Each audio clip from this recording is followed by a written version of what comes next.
नमस्कार दोस्तों, मैं प्रशांत भाटी जेएसबी कोचिंग सेंटर से आज आपके लिए दिल्ली पुलिस का प्रेस पेपर लाया हूँ।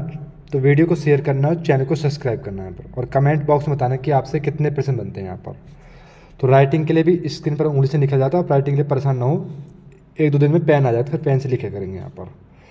तो प्रश्न नंबर 1 देखिए। यहाँ पर आपसे कह रहा है कि अरुण ने 525 रुपये में 150 अमरूद खरीदे और उन्हें 36 रुपये प्रति दर्जन की दर से बेच दिया। तो अरुण का लाभ या हानि परसेंट ज्ञात करें। ऑप्शन दे 16.67% लाभ, 14.2% का लाभ, 16.6% की हानि, 14.29% की हानि। तो कैसे करेंगे इस सवाल को यहाँ पर।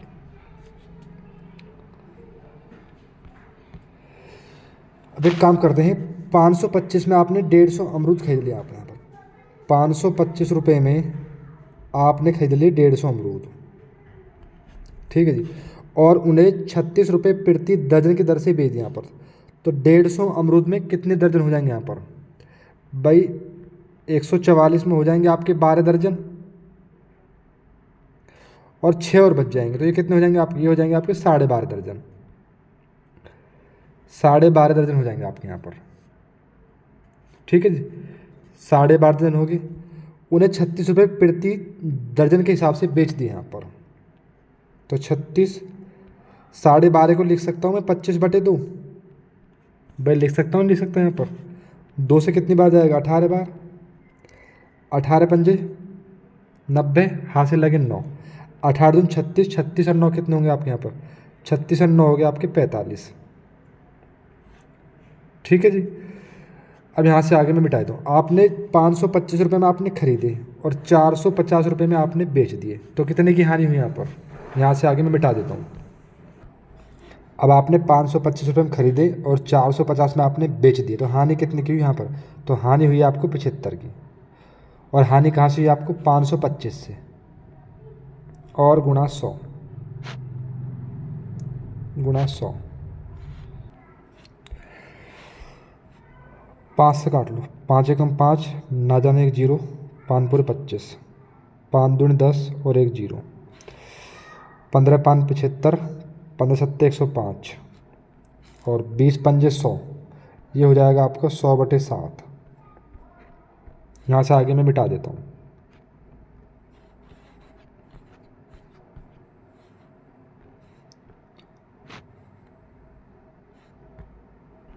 सौ में आप 7 के भाग दे दीजिए यहाँ पर। 7 एकम 7, कितने बचे आपके? 3, 7 चौक 28, कितने बचे आपके? 2, पॉइंट लगाए, जीरो बढ़ा दिए यहाँ पर। और 7 दूनी 14, कितने बचे आपके? 6, तो 14.2 इसका आ जाएगा यहाँ पर विकल्प नंबर डी, हानि आ जाएगी। प्रश्न नंबर नेक्स्ट करके बताइए। अभी राइटिंग के लिए थोड़ी उंगली से लिख रहे हैं तो पेन आ जाएगी, तो परेशान ना हो आप। प्रश्न नंबर 2 करके बताइए। आपसे कह रहा है कि प्रथम 5 भाज्य संख्याओं का औसत ज्ञात कीजिए। ऑप्शन दिया 6.8, 8.2, 7.8, 7.4। तो भाज्य संख्या कौन सी होती है आपकी? जो संख्या स्वयं तथा एक के अतिरिक्त किसी भी संख्या से विभाजित हो जाए उन्हें भाज्य संख्या कहते हैं। जैसे 4, 6, 8, 9 आदि। तो सबसे जो भाज्य संख्या स्टार्ट होगी आपकी 4 से स्टार्ट होगी। यहाँ पर जो लोग गलती कर देते हैं, 2 से स्टार्ट करते हैं या 1 से स्टार्ट करते हैं, तो भाज्य संख्या आपकी 4 से स्टार्ट होगी। यहाँ पर आपसे पूछा है औसत, तो औसत का सूत्र होता है जी आपका कुल योग बटे कुल संख्या, कुल योग बटे कुल संख्या, कुल योग बटे कुल संख्या। यहाँ पर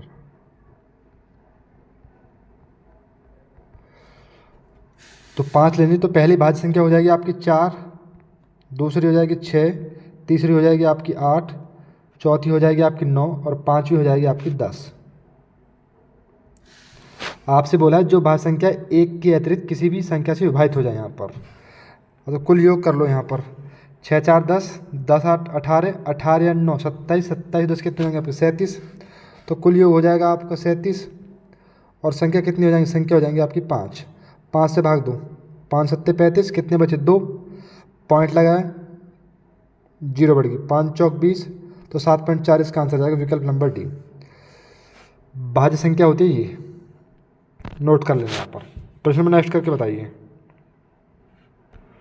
प्रश्न नंबर 3 देखिए, आपसे कह रहा है कि ABC एक कार्य को 8 दिन, 10 दिन और 12 दिन पूरा करते हैं, तो वे सभी एक साथ कार्य करते हुए उसी कार्य को कितने दिन पूरा करेंगे। ऑप्शन दिए आपको 120/27 दिन, 123/37 दिन, 120/37 दिन, 123/37, 130/37 या 128/37। तो कैसे करेंगे इस सवाल को यहाँ पर। तो आपसे कह रहे हैं कि A बराबर दिया जी आपको 8 दिन, B बराबर दिया है आपको 10 दिन और C बराबर दिया जाए आपको 12 दिन। इन तीनों का आप एलसीएम लो, कितना आ जाएगा यहाँ पर। तो एलसीएम कैसे लेते हैं यहाँ पर, तो एलसीएम ले लो आप 8, एलसीएम लो आप 8, 10, 12 का। 2 से काटो, 2 से काटो 4 बार, 2 से काटो 5 बार, 2 से काटो 6 बार, 2 से काट लो 2 बार, 5, 3, 3 पंजे 15, 5 दून 30, 30 दून 60, 60 दून 120। तो एलसीएम कितना आ गया यहाँ पर, एलसीएम आ गया आपका 120। यहाँ से आगे मैं मिटा देता हूँ। एलसीएम आ गया आपका 120। 8 से कितनी बार जाएगा, 8 जाएगा 15 बार, एक ही कार्य चिंता जाएगी 15। 10 से कितनी बार जाएगा, 12 बार, और 12 से कितनी बार जाएगा, 10 बार। अब आपसे पूछा है तीनों मिलकर यहाँ पर पूरा कार्य कितना है, यहाँ पर पूरा कार्य है जी आपका 120। तीनों मिलकर टोटल जोड़ लो यहाँ पर, 15 और 12 कितने, 27, 27 और 10 कितने हैं आपके 37, तीनों मिलकर 37। तो 120/37 दिन इसका आंसर आ जाएगा, विकल्प नंबर 1। प्रश्न नंबर नेक्स्ट करके बताइए 4 नंबर। आपसे कह रहा है किसी देश की प्रारंभिक जनसंख्या 1,27,500 है, यदि जन्म दर 13% है और मृत्यु दर 9% है, तो 2 वर्ष बाद जनसंख्या ज्ञात कीजिए। ऑप्शन दिए आपको, विकल्प नंबर 1, 2, C, D। तो कैसे करेंगे यहाँ पर इस सवाल को।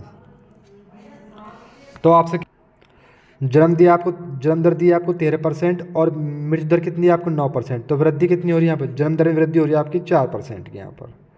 वर्ष कितनी दी आपके यहाँ पर, वर्ष दी आपकी 2, तो 2 बार लिख दो आप यहाँ पर, 4% प्लस 4% प्लस 4 गुणा 4/100। 4 4 कितना हो जाएगा यहाँ पर 8 और 4 चौक 16 और नीचे 2 जीरो यहाँ पर, 2 अंक बाद पॉइंट लग जाएगा, तो कितना हो जाएगा यहाँ पर, ये हो जाएगा जी आपका 8.16 टोटल परसेंटेज। अब यहाँ से आगे मैं इसको मिटा देता हूँ, यहाँ से आगे इसको मिटा देता हूँ।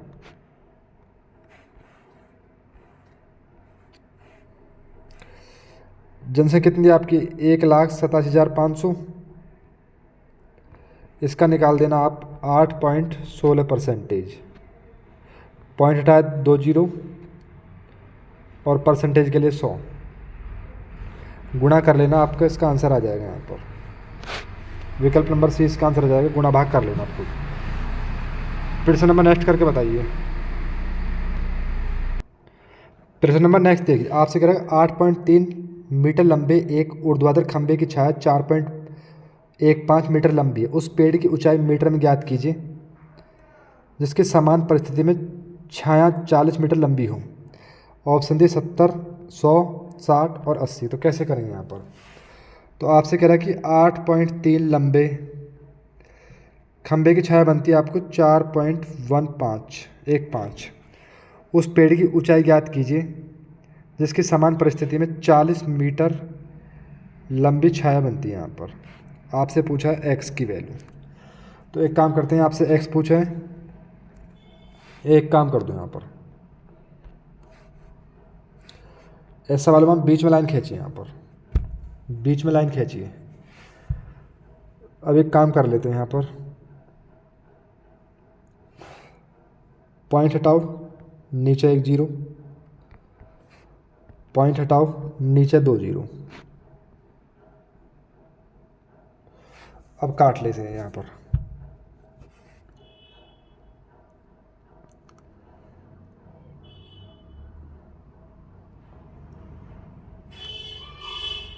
चलो एक काम करते हैं, इसको यहाँ पर एक काम करते हैं, दोबारा देखिए, एक बार फिर क्या देखिए इसको यहाँ पर, एक बार फिर क्या देखिए। आपसे कह रहा है कि 8.3 मीटर लंबे की छाया दी आपको 4.15, उस पेड़ की ऊंचाई ज्ञात कीजिए। आपसे पूछा है h जिसके समान परिस्थिति में 40 मीटर लंबी छाया बन रही है यहाँ पर। तो एक काम करते हैं, आपसे x का मान पूछा है, दोनों तीर हमेशा नीचे लेंगे यहाँ पर आप। तो x बराबर दिया जाए आपको 8.3 गुणा 40 बटे 4.15। तो पॉइंट हटाइए, ऊपर 2 जीरो, पॉइंट हटाइए, नीचे 1 जीरो, जीरो से जीरो कैंसिल, 5 से काट लो इसको, 5 अट्ठे 40, 3 बचे, 5 तिया 15, 5 से काटो, 5 अट्ठे 40, 83 से 83 कैंसिल, 8 धाम कितना हो जाएगा यहाँ पर, 8 गुणा 10 बराबर हो जाएगा आपका 80। तो इसका नंबर डी आंसर हो जाएगा डी इसका यहाँ पर। तो इसका नेक्स्ट करके बताइए। आपसे कह रही थी चाय की कीमत में 28% बढ़ जाती है तो इसकी खपत को कितने % कम करे कि ताकि इसके खर्च पर अपरिवर्तित रहे। ऑप्शन दिया आपको 27%, 22%, 28% और 21%। तो कैसे करेंगे यहाँ पर? तो मैंने आपको शॉर्ट ट्रिक बताई थी, यहाँ पर आपको वृद्धि देगा, यहाँ पर कमी देगा, यहाँ वृद्धि देगा, यहाँ कमी देगा। वृद्धि दे कमी दे सेम रखोगे ऊपर, अगर वृद्धि दे 100 में जोड़ोगे यहाँ पर 128 और गुणा 100, काट लो यहाँ पर, 4 से काट लो, 4 तिया 12, 4 दूनी 8, 4 सत्ते 28, 4 से काटो 8 बार, 4 से काटो 25 बार, 25 सत्ते 175, 175 में भाग दे दो आप 8 की, 8 दूनी 16, कितने बचे आपके यहाँ पर 1, और 8 एकम 8, कितने बचे आपके यहाँ पर 7, पॉइंट लगाया, जीरो बढ़ा लिया यहाँ पर, 8 बट्टू 64, 21.8 आ जाएगा, लगभग आ जाएगा आपका 22% आंसर। विकल्प नंबर बी 22%। फिर से हमें नेक्स्ट करके बताइए। एक व्यक्ति ने 4% वार्षिक साधारण ब्याज पर 2 वर्ष के लिए 5,000 रुपये उधार लेता है और तुरंत ही दूसरे व्यक्ति को 25/4% वार्षिक दर पर 2 वर्ष के लिए उधार दे देता है, तो उसको लेन देन कितना लाभ है यहाँ पर? 200 रुपये, 250 रुपये, 275 रुपये, 225 रुपये। तो कैसे करेंगे इस सवाल को यहाँ पर? तो एक काम करते हैं, आप साधारण ब्याज का फॉर्मूला लेंगे, ब्याज बराबर मूलधन कितना दिया आपको 5,000 रुपये, दर कितनी दी आपको 4% और वर्ष 2 बटे 100, मूलधन गुणा दर गुणा समय बटे 100, 2 जीरो से 2 जीरो कैंसिल, 4 दूनी 8, 8 पंजे 40, यहाँ मिले उसको ब्याज के 400 रुपये। अब उसने वही रुपये 5,000 रुपये, 5,000 रुपये उसने, एक काम करते हैं यहाँ पर, इसे मिटाई देते हैं यहाँ पर, 400 रुपये आगे ब्याज के। अब उसने वही रुपये आपके 5,000 रुपये 25/4% दर पर दे दिए यहाँ पर। तो ब्याज बराबर मूलधन गुणा दर, समय कितने दिया आपको 2 और बटे 100। भाई साधारण ब्याज का फॉर्मूला लगा दी मैंने, मूलधन गुणा दर गुणा समय बटे 100, 2 जीरो से 2 जीरो कैंसिल, 2 से 2 कैंसिल, 2 से काटो 25 बार, 25 गुणा 25 कितना हो जाएगा आपका 625। पहले ब्याज के मिलने आपको 400 रुपये, अब मिलने आपको 625 रुपये, तो कितने अधिक मिलने यहाँ पर 225 रुपये, इसका आंसर आ जाएगा। साधारण ब्याज का फॉर्मूला लगाए, मूलधन गुणा दर गुणा समय बटे 100। प्रश्न नंबर नेक्स्ट करके बताइए। प्रश्न नंबर नेक्स्ट देखिए जी, आपसे कह रहा है 30 सेंटीमीटर व्यास वाले तांबे के ठोस गोले को 10 सेंटीमीटर व्यास वाले तार के रूप में खींचा जाता है, तो तार की लंबाई सेंटीमीटर में ज्ञात कीजिए। ऑप्शन दिया आपको 300, 240, 120, 180। तो 30 सेंटीमीटर व्यास वाले तांबे के ठोस गोले, तो गोले हैं, गोले का आयतन क्या होगा यहाँ पर? तो गोले का आयतन सूत्र होता है जो आपका 4/3 पाई r की घात 3 बराबर व्यास वाले तार होता है जी आपका बेलनाकार, तार होता है बेलनाकार, तो बेलन का आयतन क्या होता है यहाँ पर? पाई r स्क्वायर h, पाई से पाई कैंसिल, 4/3, आर कितनी 30 सेंटीमीटर व्यास है तो आर कितनी हो जाएगी 15, तो 15 गुणा 15, क्योंकि आर की वैल्यू 3 है यहाँ पर, 15 गुणा 15 बराबर 10 सेंटीमीटर व्यास, तो आर कितना हो जाएगा 5 गुणा 5, क्योंकि आर स्क्वायर, और आपसे एच पूछा है यहाँ पर। अब एक काम करते हैं यहाँ पर, 5 से काटो, 5 तिया 15, 3 से 3 कैंसिल, 5 से काटो, 5 तिया 15, 4 तिया 12, 12 गुणा 15, तो 12 गुणा 15 होते हैं जी आपके 180। विकल्प नंबर डी। प्रश्न नंबर नेक्स्ट करके बताइए। प्रश्न नंबर नेक्स्ट देखिए, आपसे कह रहा है कि 24 सेंटीमीटर, 13 सेंटीमीटर और 9 सेंटीमीटर भुजा वाले त्रिभुज का क्षेत्रफल ज्ञात कीजिए। 40√2, 20√2, 40√3 और 35√2। 35√2 कैसे करें? तो एक काम करते हैं, इसमें लगाइए एक हीरो फार्मूला। एक होता है जी आपका हीरो फार्मूला। तो हीरो फार्मूला सूत्र होता है जी आपके यहाँ पर एस बराबर, एस होता है आपका अर्ध परिमाप ए प्लस बी प्लस सी बटे 2। ये होता है जी आपका हीरो फार्मूला। ए दे रखी है आपको 24, बी दे रखी है आपको 17 और सी दे रखी है आपको 9 बटे 2। ए बराबर दिया है आपको 24, बी बराबर दिया है आपको 17 और सी बराबर दिया है आपको 9। ये होता है आपका हीरो फार्मूला एस बराबर ए प्लस बी प्लस सी बटे 2। तो जोड़ दो, कितना बैठेगा यहाँ पर 24 और 17, 24 16, 24 और 16 40 और 41, 41 और 9 कितने हो जाएंगे आपके 50, 50 बटे 2। तो एस की वैल्यू कितनी आ जाएगी यहाँ पर? तो एस की वैल्यू आ जाएगी 25। एस की वैल्यू आ जाएगी 25। अब यहाँ से आगे मैं मिटा रहा हूँ जी, यहाँ से आगे मैं मिटा रहा हूँ। एस की वैल्यू आ गई 25।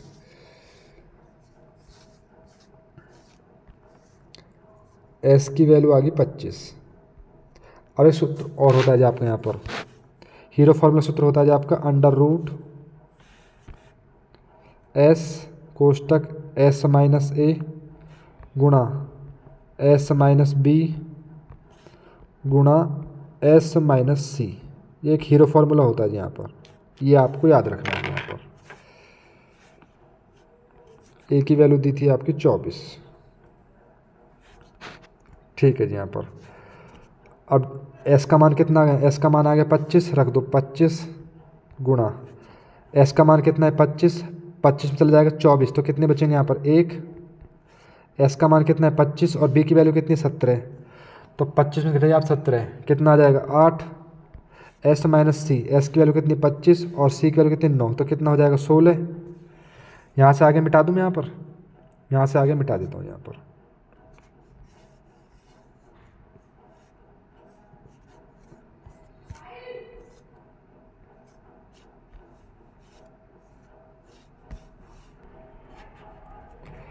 तो 8 को लिख सकता हूँ मैं 4 गुणा 2, लिख सकता हूँ, नहीं लिख सकता भाई 4 गुणा 2। 25 का वर्गमूल कितना हो जाएगा? 25 का वर्गमूल 5 और 4 का वर्गमूल 2 और रूट 2 और 16 का वर्गमूल कितना आ जाएगा? 16 का वर्गमूल आ जाएगा 4। 5 दूनी 10, 10 चौक 40, तो 40 रूट 2 इसका आंसर। 5 दूनी 10, 10 चौक 40 और रूट 2, विकल्प नंबर 1। प्रश्न नंबर नेक्स्ट करके बताइए। यदि आपसे कह रहा है अंकित मूल्य क्रिया मूल्य से 75% अधिक है और अंकित मूल्य पर 40% की छूट जीते, लाभ परसेंट कितना होगा? ऑप्शन दिया आपको 5%, 3%, 8%, 7%। आपसे कह रहा है अंकित मूल्य क्रिया मूल्य से, क्रिया मूल्य होता है जी आपका CP, अंकित मूल्य होता है जी आपका MRP, अंकित मूल्य होता है आपका MRP, क्रिया मूल्य होता है जी आपका CP। तो मैंने क्रिया मूल्य में 100 मान लिया अपने पास से, तो अंकित मूल्य कितना हो जाएगा 175, MRP कितना हो जाएगा 175। एक होता है आपका सेलिंग प्राइस, जिसे बोलते हैं विक्रय मूल्य। अंकित मूल्य पर 40% की छूट दी जाती है यहाँ पर, तो 175 का करिए आप 60% बटे 100, 25 चौका 100, 25 सत्ते 175, 4 से काटो 15 बार और 15 सत्ते 105, तो सेलिंग प्राइस आ जाएगा जी आपका 105। सेलिंग प्राइस आ जाएगा आपका 105। यहाँ से आगे मैं मिटा रहा हूँ।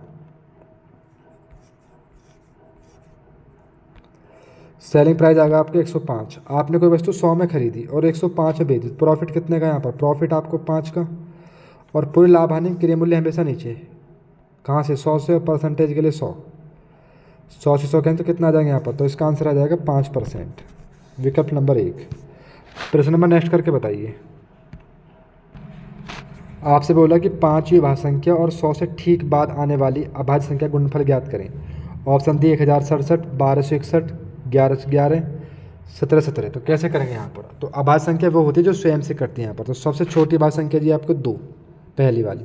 उसके बाद हो जाएगी आपकी 3, फिर 5, फिर 7, फिर 11, ये हो जाएगी आपकी पाँचवीं। अब आपसे कह रहा है कि 100 से ठीक बाद आने वाली, तो 100 से ठीक बाद कौन सी आ गई यहाँ पर? 101। अब मैं आपको यहाँ से शॉर्ट ट्रिक बता रहा हूँ। यदि किसी दो संख्या की गुणा करोगे आप 101 में, तो वह संख्या रिपीट हो जाती है यहाँ पर। तो वह संख्या रिपीट हो जाती है यहाँ पर। तो कितना आ जाएगा? 11 गुणा 11।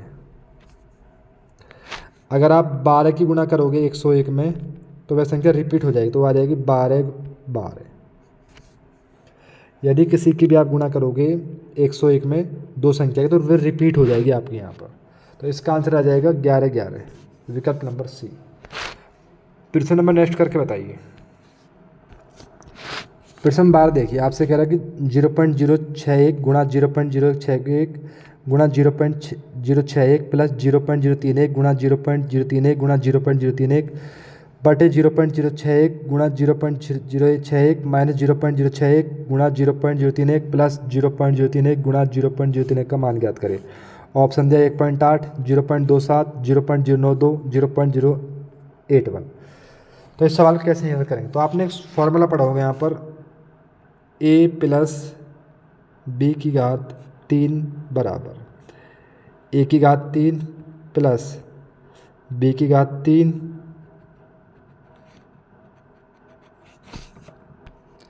इसको छोड़िए, दूसरा फार्मूला देखते हैं। यहाँ पर आपने एक फार्मूला पढ़ा होगा यहाँ पर, a की घात 3 प्लस b की घात 3 बराबर a plus B A square plus B square minus A B. ये एक आपने फार्मूला पढ़ा होगा यहाँ पर। तो a की घात 3, तो 1 2 3 ये होगा a की घात 3 प्लस b की घात 3 plus b b b A square B square B square minus A B. तो क्या बचा आपके पास? a plus B. ए की वैल्यू कितनी दी? ए की वैल्यू दी आपको 0.061 और बी की वैल्यू कितनी दी आपको यहाँ पर? बी की वैल्यू दी आपको 0.031। टोटल जोड़ लो यहाँ पर, 1 और 1 2, 6 और 3 9, 0 पॉइंट लगाया और एक 0, तो 0.092 इसका आंसर आ जाएगा, विकल्प नंबर सी। प्रश्न नंबर नेक्स्ट करके बताइए। आपसे कह रहे यदि k कोष्टक k plus 3 कोष्टक k plus 5 अभाज्य संख्या है, तो k का मान कितना होगा? ऑप्शन दिया आपको 2 3 4 7। तो कैसे करेंगे इस सवाल को यहाँ पर? तो मैंने माना कि मैंने पहला ऑप्शन k 2 ही मान लिया यहाँ पर। तो ये अभाज्य संख्या है यहाँ पर, तो k का मान कितना हो जाएगा? 2। एक हो जाएगा k का स्क्वायर, 2 का वर्ग 4, 4 3 कितना हो जाएगा? 7। 2 के क्यूब 8, 8 5 13। ये सारी आपकी अभाज्य संख्या है या नहीं यहाँ पर? तो विकल्प नंबर एक ही हो जाएगा इसका आंसर। प्रश्न नंबर नेक्स्ट करके बताइए। प्रश्न नंबर नेक्स्ट देखिए, आपसे कह रहा है किसी गंतव्य के लिए यात्रा निम्न तरीके से की जाती है। 55 किलोमीटर प्रति घंटे चाल से औसत गति ट्रेन द्वारा 550 किलोमीटर की दूरी तय करता है। 500 किलोमीटर प्रति घंटा चाल से विमान द्वारा 4500 किलोमीटर दूरी तय करता है। 2500 किलोमीटर प्रति घंटे की औसत गति से नाव द्वारा 400 किलोमीटर दूरी तय करता है। 35 किलोमीटर प्रति घंटा गति से ऑटो द्वारा 55 किलोमीटर दूर करता है। और पूरी यात्रा की औसत गति क्या है? 9600 किलोमीटर प्रति घंटा, 121 सही 64/25, 3300 किलोमीटर प्रति घंटा, 150 सही 135/256 किलोमीटर प्रति घंटा। तो कैसे करेंगे यहाँ पर? तो एक काम करते हैं, आपके पास चाल भी है, आपके पास दूरी भी है। तो आपके पास क्या नहीं है यहाँ पर? तो आपके पास समय नहीं है यहाँ पर। तो समय बराबर क्या होता है यहाँ पर? तो समय बराबर होता है आपका दूरी बटे चाल। पहली दूरी कितनी दी है आपको? 550 और चाल कितनी दी यहाँ पर? 55। तो कितने घंटे लग गए यहाँ पर? पहले घंटे लगे आपको 10 प्लस दूसरी दूरी कितनी दी आपको? दूसरी दूरी दी आपको 4500 विमान द्वारा, जिसको तय करता है 500 के हिसाब से। तो कितने घंटे लग गए यहाँ पर? ये लग गया आपको 9 घंटे। उसके बाद तीसरी दी आपको नाव द्वारा 400, इसे तय करता है 25 के हिसाब से। 5 पूरे 25, 5 अट्ठे 40, कितना आ जाएगा 16 घंटे आपको यहाँ लग गए। प्लस 35 किलोमीटर प्रति घंटा की औसत गति से ऑटो द्वारा 55 किलोमीटर दूरी है और जिसे करता है 35 किलोमीटर प्रति घंटा। 5 से काटो 11 बार, 5 से काटो 7 बार, 11/7 घंटे आपको यहाँ लग गए। यहाँ तक कोई दिक्कत? इतना समय आपको लग गया टोटल। अब यहाँ से आगे मैं मिटा देता हूँ, यहाँ से आगे मिटा देता हूँ।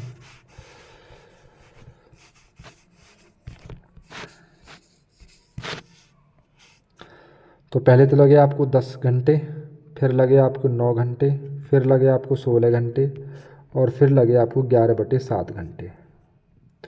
तो टोटल समय जोड़ लो यहाँ पर। 10 और 9 कितने हो गए आपके यहाँ पर 19, 19 और 16 कितने हो गए आपके यहाँ पर 35, 35 प्लस 11/7। अब एक काम करते हैं, गुणा कर लो 35 के साथ में। 7 पन्ना 35, हाथ से लगे 3, 7 या 21, 21 और 3 24, 245 और 11 ही हो जाएंगे आपके यहाँ पर। 5 और 1 6, 4 और 1 5 और 1 256/7 घंटे लगे यहाँ पर। टोटल आ गया 256/7 घंटे यहाँ पर। समय आ गया 256/7। अब यहाँ से आ गया, मैं मिटा रहा हूँ।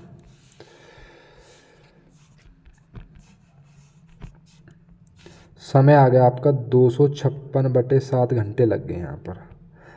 256/7। हमें क्या निकालना है? औसत गति। गति क्या होती है आपकी? चाल। चाल बराबर होता है जी आपका दूरी बटे समय, दूरी बटे समय, दूरी बटे समय। अब टोटल दूरी जोड़ लें यहाँ पर। 550 किलोमीटर दूरी तय करी इसने ट्रेन द्वारा और 4500 किलोमीटर दूरी तय करी उसने विमान द्वारा, 400 किलोमीटर दूरी तय करी उसने नाव द्वारा और 55 किलोमीटर दूरी तय करी ऑटो द्वारा। टोटल दूरी जोड़ लो यहाँ पर। 5 5 और 5 10, हासिल लगा 1, 5 5 10, 4 14 और 1 15 हासिल लगा 1 और 1 4 1 5, 5505 किलोमीटर उसने दूरी तय कर लीजिए यहाँ पर। यहाँ से आगे मैं मिटा रहा हूँ। 5505।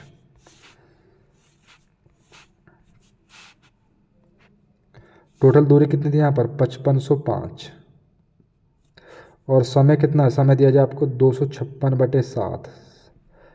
7 चला जाएगा आपका ऊपर। अब यहाँ से आगे मिटा दो। तो ऑप्शन कौन सा आएगा? नीचे 256 आएगा यहाँ पर। ना तो इसमें 256 आ रहा, ना इसमें 256, ना इसमें 256। तो कौन सी मान 256 इसमें आ रहा है यहाँ पर। तो विकल्प नंबर डी हो जाएगा। प्रश्न नंबर नेक्स्ट करके बताइए। आपसे कहते हैं यदि राम के धन का 45% सोम के धन के में 50% जोड़ा जाता है तो कुल राशि सोम के धन का 86% हो जाएगी। तो सोम के पास राम के धन का कितने परसेंट था? ऑप्शन दे 95%, 125%, 137% और 85%। तो कैसे करेंगे इस सवाल को यहाँ पर?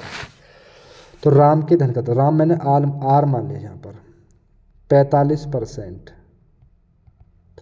सोम के धन में जोड़ जाता है, प्लस सोम मैंने एस मान लिया सोम के 50% में जोड़ा जाता है यहाँ पर, बराबर कुल राशि सोम के धन के 86% के बराबर हो जाती है यहाँ पर। 86% के बराबर हो जाती है यहाँ पर।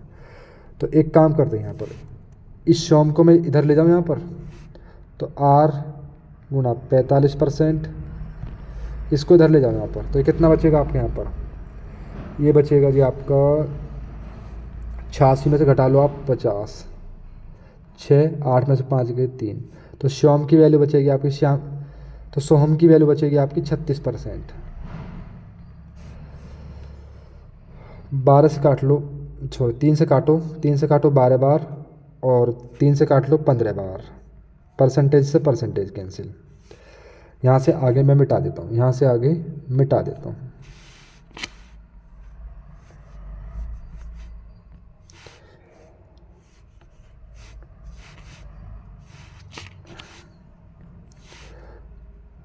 तो R की वैल्यू कितनी हो जाएगी बराबर में? R की वैल्यू हो जाएगी 12 और श्याम की वैल्यू कितनी हो जाएगी यहाँ पर 15।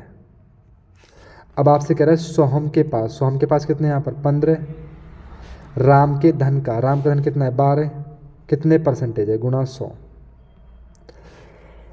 3 से काटो 4 बार, 3 से काटो 5 बार, 4 से काटो 25 बार, 25 पंजे 125%। विकल्प नंबर डी आ जाएगा।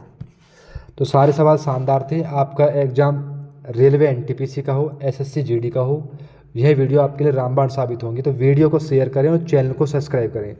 थोड़ी राइटिंग में दिक्कत आई तो पेन आ जाएगी 1-2 दिन में, आप परेशान ना हो। तो वीडियो कैसे लगी कमेंट बॉक्स में जरूर बताएं, और प्रश्न कैसे लगे आपको।